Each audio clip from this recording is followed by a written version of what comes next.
Well, welcome in everyone. Thank you so much for joining us today for the first session of our Essentials of Wealth Management webinar series. Today we have the lovely Melissa Miller from Fulcrum Wealth Advisors, and she is a financial advisor there. And today she will be talking to you all about behavioral finance. And just a few housekeeping things before I turn it over to Melissa here. So we will have a Q&A session built in about halfway through the presentation tonight, as well as at the end. And as you may have already noticed, we are in webinar mode tonight, which means that you will not have the ability to unmute yourselves or show your video unless you raise your hand and we allow you that permission. And so during the Q&A sessions, feel free to raise your hand and we will promote you and allow you to just unmute yourselves so you can ask your question. In the meantime, throughout the presentation, we will use the chat box or the Q&A function at the bottom of your screens as a parking lot for any questions you might have, just in case you'd like to jot them down throughout the session. Another thing, we will be doing a giveaway tonight.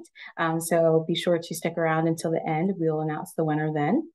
As well as we are recording this session and it will be available no later than tomorrow. And I'll send out an email to let everyone know that it is posted on our YouTube page. Without further ado, I'd like to turn it over to Melissa Miller. Well, thank you so much, Kiana. And first and foremost, I just want to thank the Parkinson's Association of the Carolinas truly for giving me this opportunity to present to you all tonight. Also, thank you all for tuning in, taking time out of your day. So as Kiana said, today we're going to talk about behavioral finance, which is one of my favorite subjects, and it's a good foundation for the webinar series that we're going to have. So this is going to be the first of 4 in the webinar series. So we can get started. So first I wanted to go through an outline so you know what to expect. We're going to have 3 chapters and I wanted to make this easy to follow. So I made it somewhat of a book. So we will have the introduction, the obstacles, resolutions, and key takeaways. And then with each one of those, we will have 3 subchapters. So we'll start with our introduction. We are going to talk about the who, what, when, where, and why. So the 5 W's. And then we will talk about obstacles. So this is going to be referring to obstacles with behavioral finance. And we will discuss emotional reasoning, rational versus irrational, and cognitive bias. And lastly, resolutions and key takeaways. I will just give you a few tips and tricks on how to avoid those obstacles. So the first will be who, the first W. Who am I? Again, you know, my name is Melissa Miller. I'm a financial advisor with Fulcrum Wealth Advisors.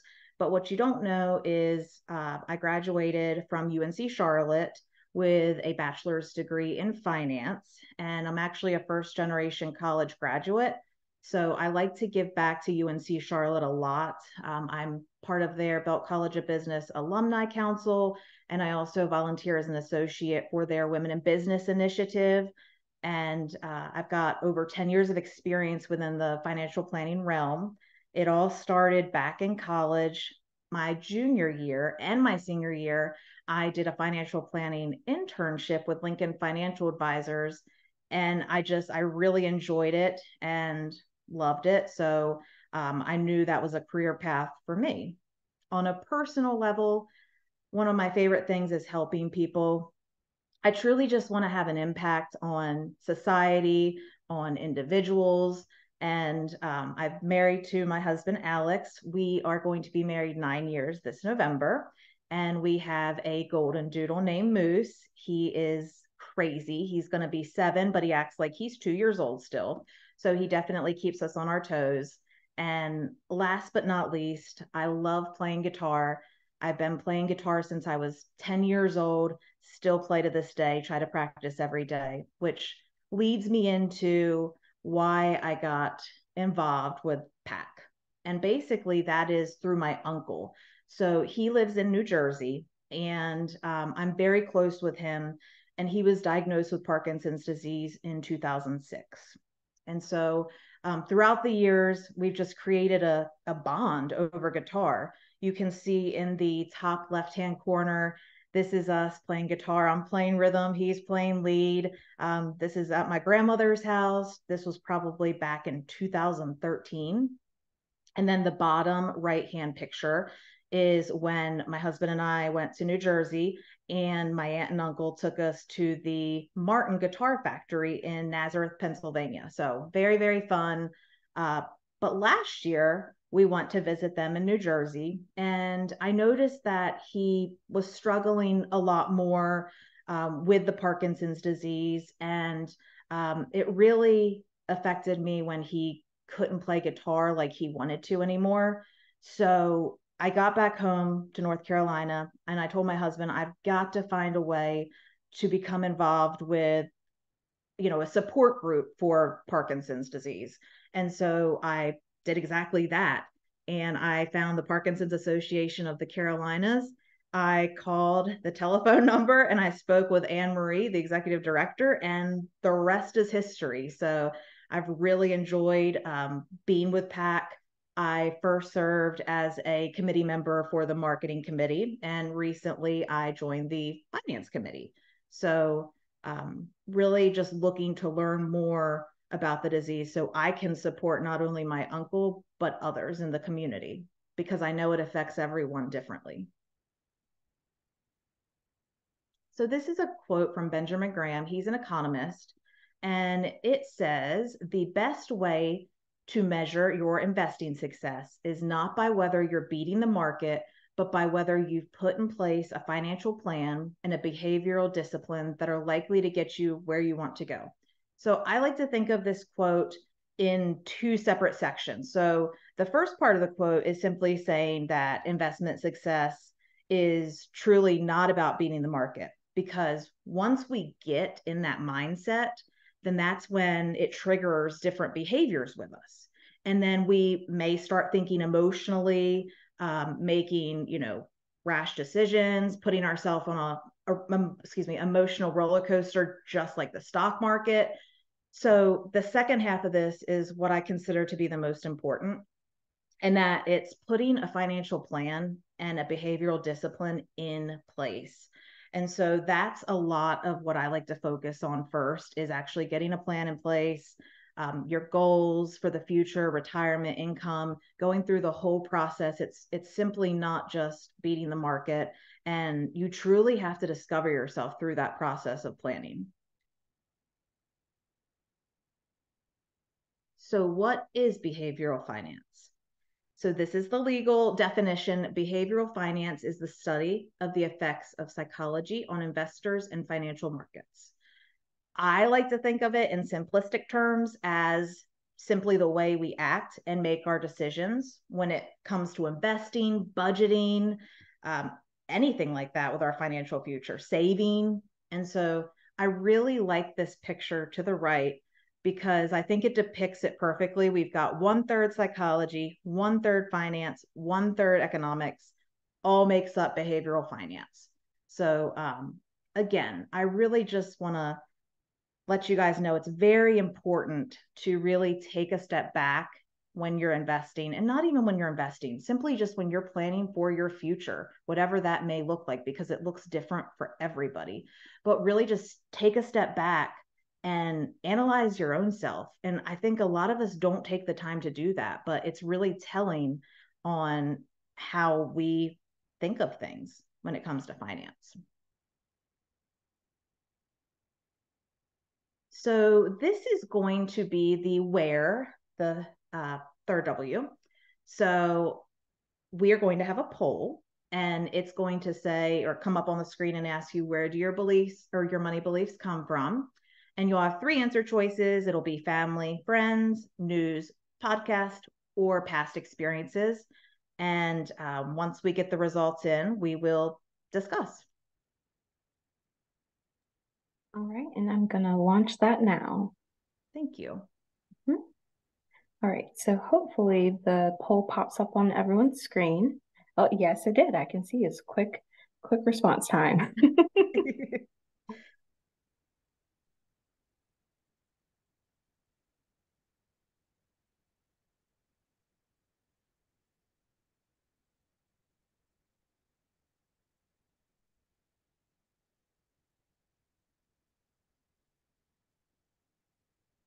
All right. It looks like there is one more person left to participate.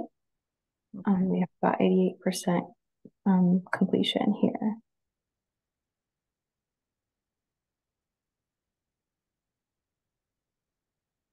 Okay. Let's see here. Hmm. All right.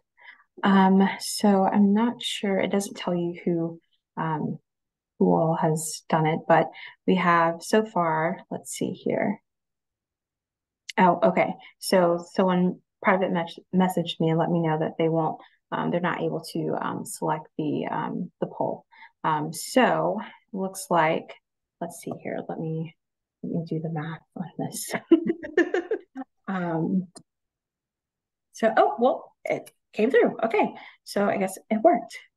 So all right, looks like we have about 22% with family and friends. For news and podcasts, we have 44%. And then for past experiences, 44%. Okay. Well, thank you, Kiana. And that is a bit surprising to me, only because I thought family and friends would have a bigger influence, but I can definitely see how news, podcasts, which are all over the place now, definitely can, give you information, whether it's correct or incorrect. But for me, I would really say it's a blend of two. So it's my family and past experiences. So growing up, grew up in a middle class family, and my parents saved, uh, but then 2008 happened. So the financial crisis, my dad and my grandfather owned a nursery business. So they grew plants. And my dad thought that this was going to be how he retired, where he retired. This was it for him. So in 2008, everything crashed, and including their nursery business. So even though they had saved well throughout their lives, they didn't really plan for this to happen. And so when that happened, I really started to reflect and look at things and say, okay, I started noticing this is why I need to save. I want to encourage other people to save so they're not put in this situation. My dad had to go work in a warehouse. My mom was a preschool teacher, and their life and my life completely changed. But we still managed. They did everything they could for me, and I'm not going to complain about my life at all. But I will say it did, form a lot of different opinions when it came to that. Definitely money beliefs. So mine's definitely from my family and past experiences. Some past experiences that you guys may think of is 2008 or 2001. Anything significant in your brain that you have a flashback to. Um, and a lot of times that's where we get our beliefs from. Sometimes we don't form them by ourselves. We take the opinion of the news. So I think this was very telling, and I appreciate everybody voting in this.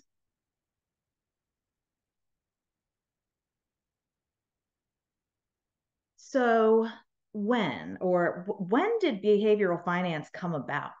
So we have to take it back to 1965. So this is when the efficient market hypothesis theory was formed. And basically it said the stock market moves in rational, predictable ways. So what does that mean exactly? It means that number one, you can't beat the market. That's the belief. Number two, every share or stock is valued exactly what it's supposed to be valued at. So there's no influence with it. It's not valued high, it's not valued low. And the fact that, you can't beat the market. So basically, this was it's based upon rational thinking. And so in 1970, the 1970s, throughout that time, two psychologists and an economist came up with behavioral finance theory, which basically was the complete opposite of the efficient market hypothesis, I guess you could say. It is based upon just what we're talking about, that people have emotions, and therefore the stock market isn't rational. and we make it irrational. And that's what you'll see here. The reality is markets are inefficient, and it's because investors bring emotion into the game, and we don't even notice we do it a lot of the time, but we do.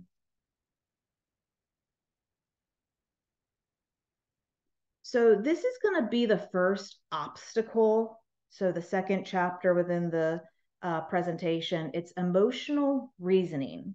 And the best way that I can explain what emotional reasoning is you feel it in your bones. It's the truth.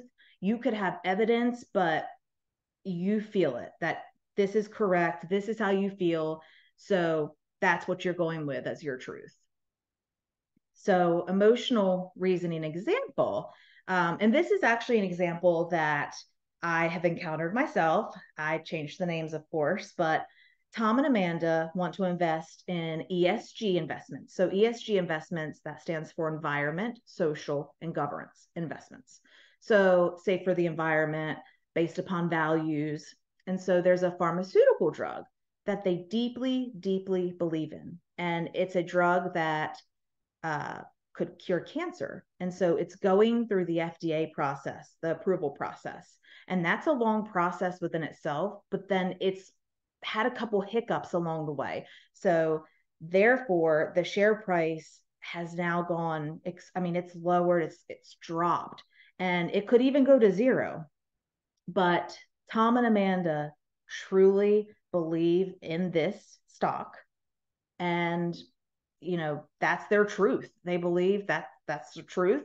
So they're going to continue to hold over 50% of their portfolio in that, because that's what they believe in. So that's just one example of the emotional reasoning I wanted to share with you, since I've experienced it firsthand. But next we'll touch on rational versus irrational. And I figured we could touch on this before we do the first Q&A, but I don't know about you guys, but every time I've heard irrational, I think it's negative. But if somebody says, Melissa, don't be irrational, but really, it's just a thinking process. That's what rational and irrational are, thinking processes. The difference, rational is based on a lot of facts, evidence. It's based on logic, proof, and then irrational thinking is, again, the opposite. It's based upon emotion, past experiences, things that we've been through in the past, and then our own beliefs. And so that's when it gets really tricky with behavioral finance. So Kiana, if you want to have a Q&A right now, we can do that before we move on. Okay, so yeah, we will open up the floor to anyone who has questions. Just raise your hand. That is an option along the bottom of your screen, depending on what device you're viewing on. And then we will give you the permission to talk and unmute yourself.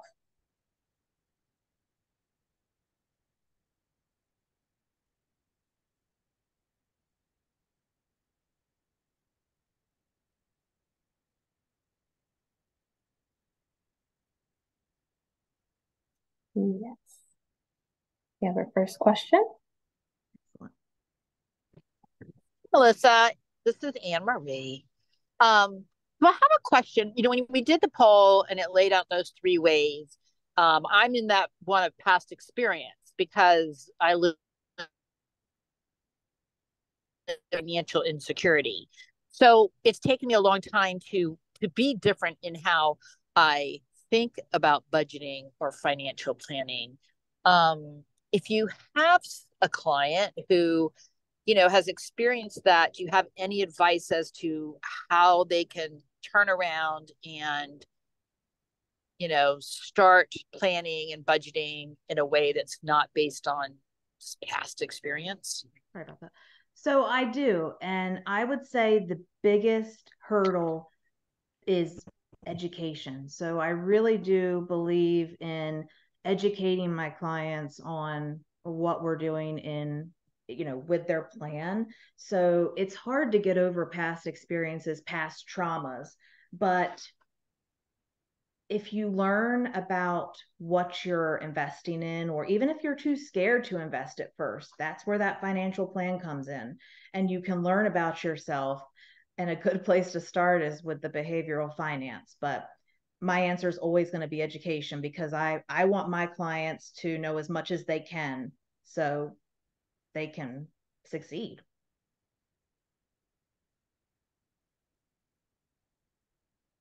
Thank you. Thank you. You're welcome. Do we have any other questions?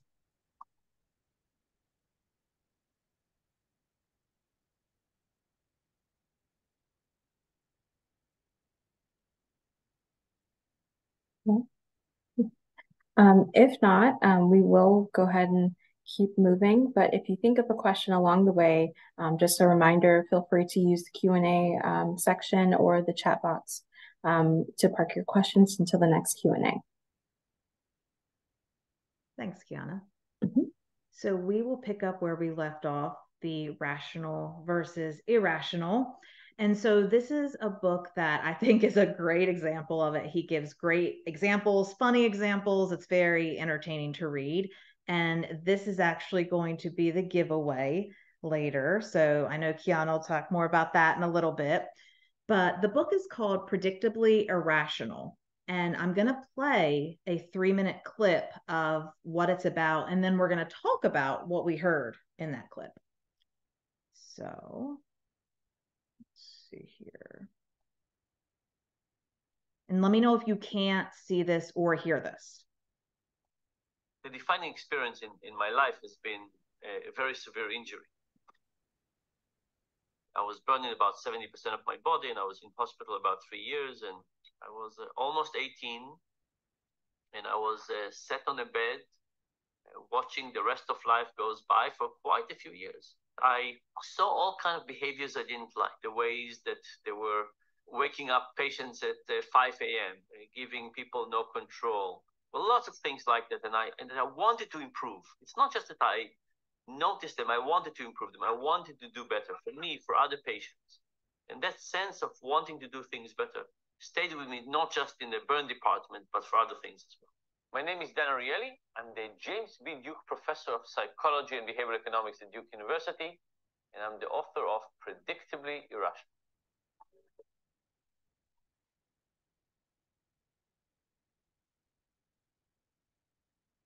In very basic terms, rational economics, the standard economics, believes that people are all capable. We can consider all options, digest all the information, think into the future, have no emotions, do all the calculations, and always, always, always make the right decision. Behavioral economics says, let's not make any assumptions. Instead, let's put people in different situations, and let's see what happens. What's so interesting about experiments is that we basically question our intuition. We say, I think the answer is A, but let me test B as well, and let me have a control condition.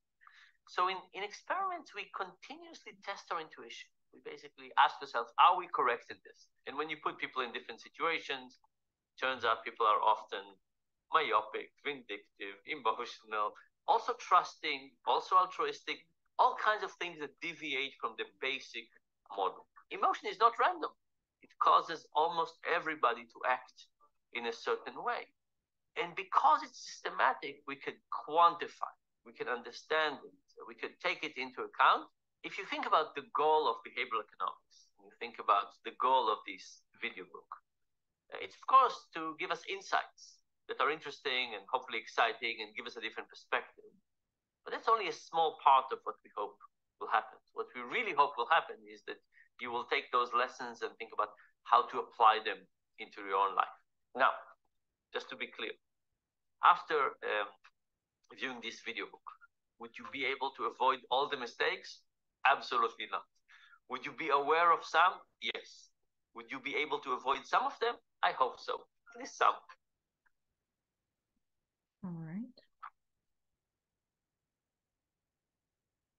We will, whoops, 1 second. Let's get that pause there. So now we will go back to the PowerPoint. Can all of you see that? Okay. Perfect. So I really love this book because one thing really stood out to me, and he actually mentioned it in the introduction, and that is we start to question ourselves. And I've done it in the past as well. So we think we know the answer to something, but we may not have all the information. So we start to just, I guess, really depend on other people. And that's like the news. We watch the news and we start to think, oh, okay, well, the news channel is telling me this. So maybe what I was thinking is incorrect. So then immediately we're going from rational to irrational, just that quick. And again, we're on that emotional roller coaster.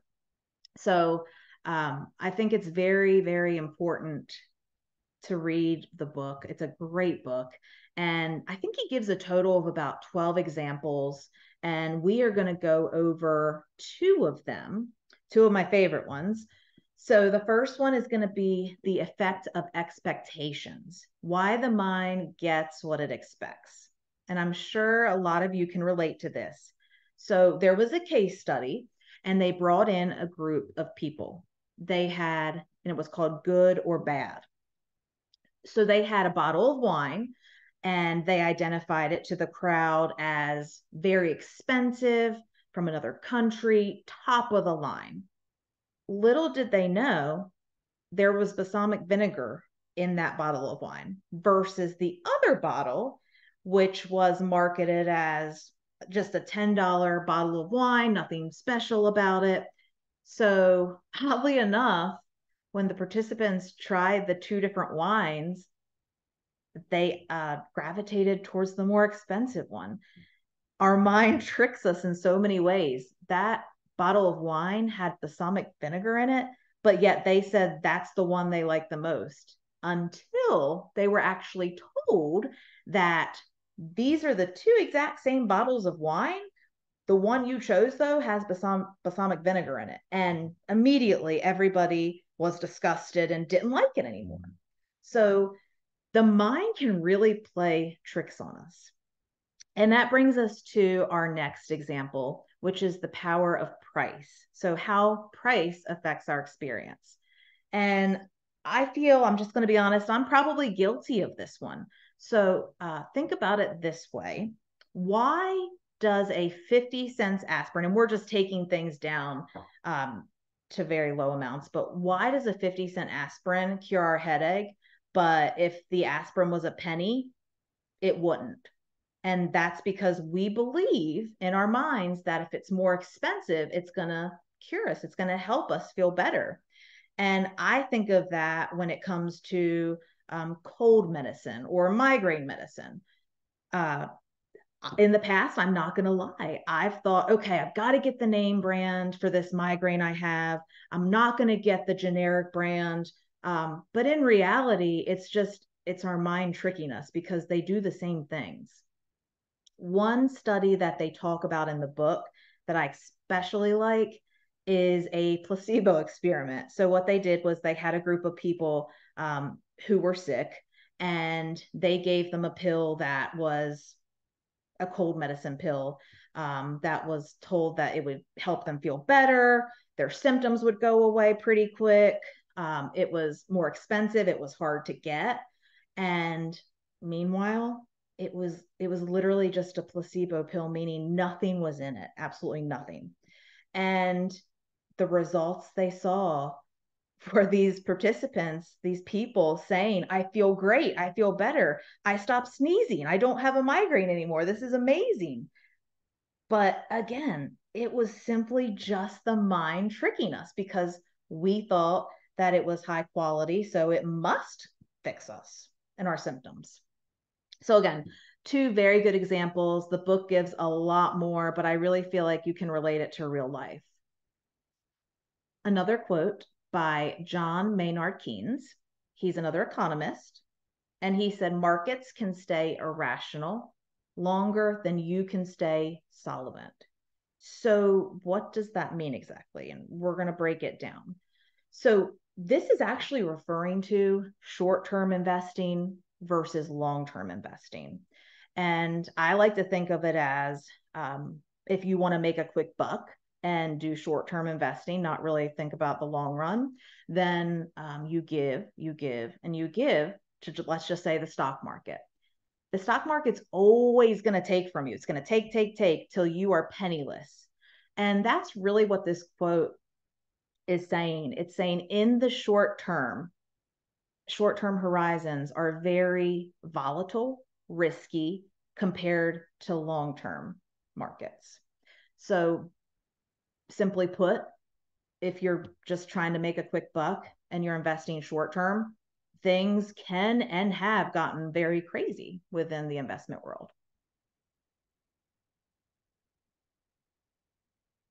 So this is going to be our last part of our obstacles. So cognitive bias. And there are actually a lot more than this, but I really like these three the best and wanted to go through them. I think they're probably the easiest to understand and most relatable. So we've got overconfidence, loss aversion, and herd mentality. So I'll preface this by saying we start using biases when, for example, we need to tell an answer. We have to solve this problem, but we don't have the accurate information, or we have incomplete information to tell the answer. So then we find ourselves going back on biases. So, what did I learn in the past, or what did I hear on the news, or my own experience? And that's when we start to create these biases, and sometimes it can result in a negative effect. So the first one will be overconfidence bias.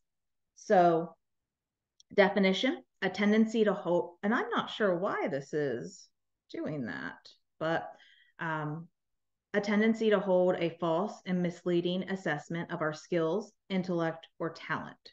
So with this overconfidence bias, I like to think of self-investing. So I hear people a lot of times say, I can beat the market. And in reality, it is possible to beat the market. Warren Buffett has done it, but he's a professional and he has many, many years of research.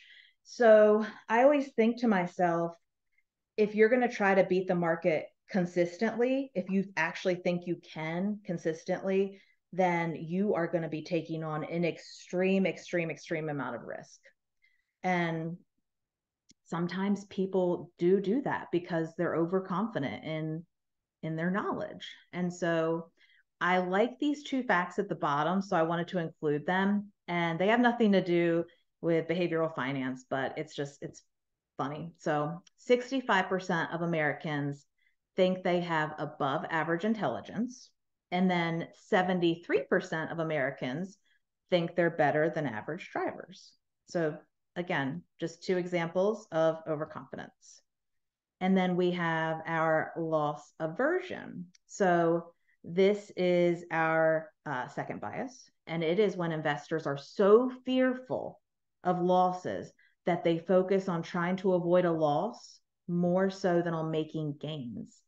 And so I put a couple examples down here because loss aversion really stems from risk aversion, which simply means lack of education. That's how we view risk at Fulcrum, is you just have a lack of understanding, a lack of education. And again, when I answered Anne-Marie's question, I mentioned education. That's huge. So an example would be a farmer versus a stockbroker. So if you told a farmer or a stockbroker to switch jobs for a day, they would look at you and say, I can't do that. That's too risky. I don't even know why they would be a stockbroker or a farmer. I can't do it. And so reality is it's based upon education. So the farmer doesn't have education on being a stockbroker, nor does a stockbroker know how to be a farmer. But if they were educated on each other's profession, it might not be as risky or scary to them. Another example that I like is that, say I told you you had a 50% chance to quadruple your money, or you had a 50% chance to lose all your money. And a lot of people will they won't choose to quadruple their money because it is too risky. A lot of people are too scared of a loss, more so than making that gain. And that's completely fine. It's just all about understanding why. Again, the behavioral finance behind it all, the way your mind thinks. What we see a lot, though, is have your cake and eat it too. What do I mean by this? Think of a risk tolerance questionnaire. So we do a risk tolerance questionnaire, but we do not base everything upon that.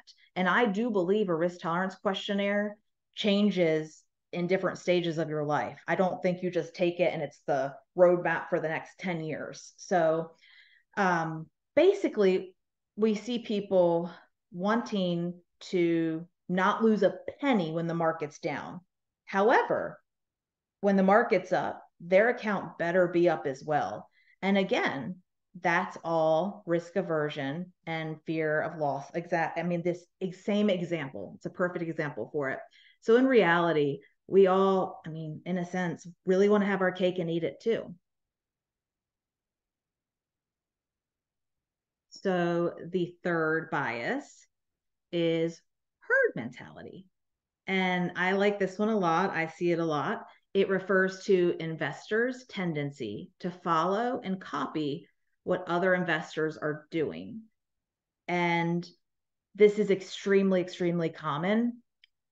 I'm going to give the example of the GameStop saga. So I don't know if you guys remember this back in 2021, but all we heard about January and February was GameStop stock. I actually knew one person that had a very stable job, but because of what the news was saying, because of what their friends were saying, they thought that from this GameStop stock, that they were going to become a millionaire and that they wouldn't have to work another day in their life. And so that just goes to show that other people have a lot of influence on us. And the sad thing was, sure, the stock price did shoot up, but again, it's all about timing. So if you got in and bought that stock at the wrong time, as you can see in this graph here, it plummeted. And so you would lose a lot of money. So we have to really, it goes back to trusting ourselves and knowing what's best for us, not necessarily listening to other people for the latest and greatest.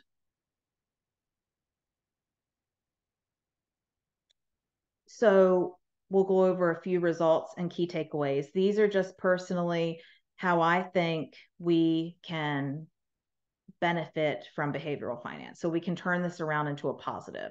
We don't have to have the obstacles. Can we take them away completely? No, because at the end of the day, we are emotional human beings. But if we can at least learn from this and take baby steps to understand, we'll be in a lot better position. And we can do that through planning. We can do that through slowing down, not rushing. And then third one, take action. So financial plan. I am a huge proponent on having a financial plan. This is going to show you, and actually I will say the next webinar is going to be on financial planning. So I thought this was a great setup for that. But financial planning, you really discover how money plays a role in your life. It's very eye-opening. And I always like to tell people, look at your portfolio as a whole. So we could nitpick each of our accounts. We could say, well, this account that I have is down 5%, but this one's up 10%, and I'm focusing on the one that's down 5%. What's going on? And in reality, I believe in looking at your portfolio as a whole. So all those accounts should be working together. If they're not, then I would question why you are in those accounts, because you really should be going towards your end goal. And then explore different life scenarios. So I love helping people change factor. So do what if. So what if I don't save this much? What if I didn't save as much as I thought I was going to? What if I need to retire early? What if I've spent way more? And we can actually go through different scenarios and show you probability of success. Now, is the probability of success something you need to base your whole plan around? Absolutely not. But it's just a way for us to show and see how different variables affect your plan. The next part, excuse me, marathon, not a sprint. This is so true.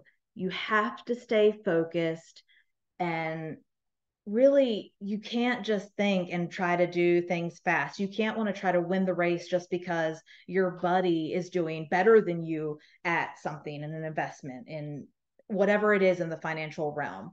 You have to stay focused, think about your plan, because everybody's completely different.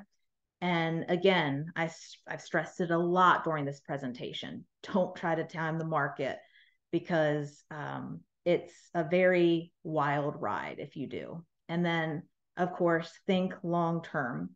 I do have people that say, well, Melissa, what if I don't have like a long-term horizon? What if I don't have another 10 to 20 years? What do I do? My response to that is, you have to sit down, have a financial plan, still go through that financial plan, and then take on the amount of risk that you feel comfortable to achieve the goals that you need to achieve within that time frame. And lastly, this is huge. The call to action, it starts with you. It really does. I know a lot of times nobody wants to talk about their finances because it's just a hard topic and it's uncomfortable to talk about. But I really encourage you. I don't know why that's doing that. I apologize, but I really encourage you to not be afraid to ask for help, and really do a self-reflection and ask yourself if and how your emotions affect your investment temperament. And if you start there, I think it's a great place, and a great place for success. So that is what I had today. And I know we're going to do another Q&A, but first I just want to say thank you so much for having me. And as always, if you have any follow-up questions, thoughts, if you get off the webinar and say, man, I wish I would have asked Melissa that, please reach out. And of course, my disclosure page. So I am going to take this, I'm going to stop sharing, and Kiana, if you want to open it up to questions, then we can do that. All right. So at this time, there is no need to use the Q&A or chat box function. If you just want to raise your hand, and we will allow you to unmute yourselves.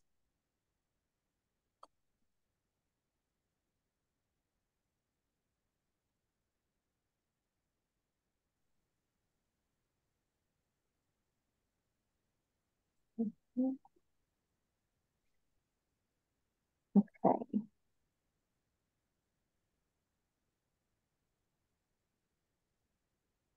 Okay. You should be able to unmute yourself.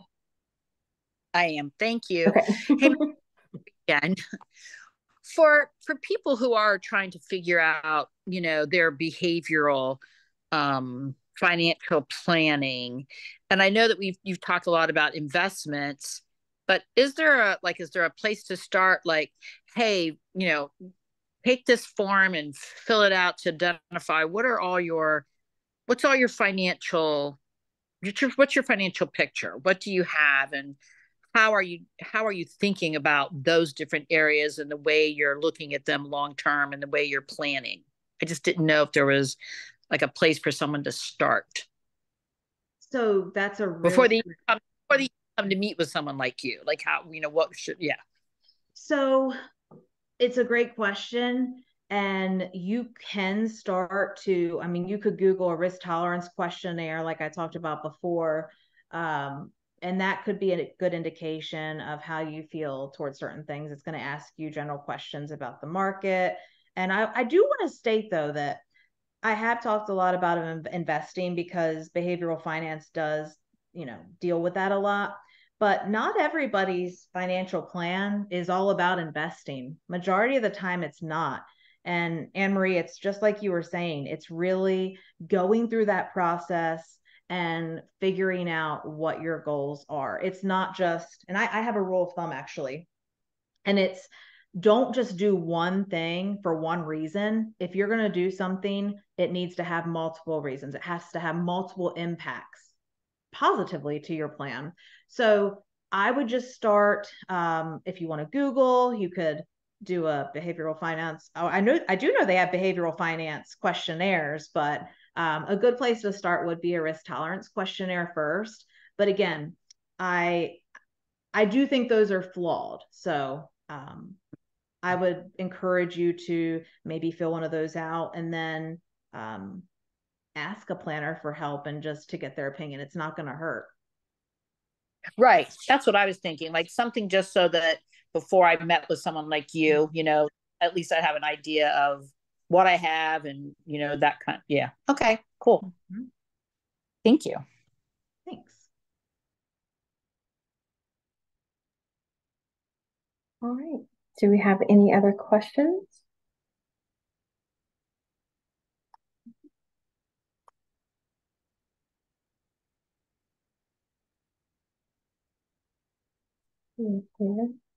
Make sure there's nothing here in the chat box. Right. Well, if there's no other questions, then we can go ahead and announce the winner, or let's, I guess, first tell them what they've won. And then, well, let's announce the winner first. John, you are our winner for the night. And Melissa's going to tell you what you've won. Well, congratulations, John. And you are going to receive a copy of the Predictably Irrational book.